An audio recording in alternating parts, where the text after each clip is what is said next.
આજ રોજ આપણે મહીપુરાના જે 6 બાળકોનો વિડીયો બનાવ્યો હતો છત્રી માટે, એ તમામ બાળકોને છત્રી આપી છે અને હજુ બીજા 3 બાળકો રહી ગયા છે. એમને અમે આવતીકાલે છત્રી પહોંચાડી દઈશું રાજુભાઈ સાહેબને. અને આ અમે મહીધારા ફાઉન્ડેશન માંથી કામ કર્યું છે, તેમાં રાજુભાઈ સાહેબ પણ કંઈક 2 શબ્દો કહેશે.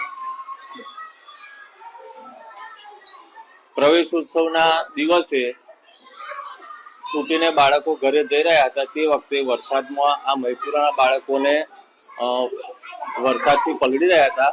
નરેશભાઈને ધ્યાનમાં આવ્યું અને નરેશભાઈએ મહીધારા ફાઉન્ડેશનના મારફતે આ 6 બાળકોને છત્રી લાવીને વ્યવસ્થા કરી આપી. હજુ 2-3 બાળકો બાકી રહી ગયા છે, એમને આવનારા સમયમાં લાવીને આપશે.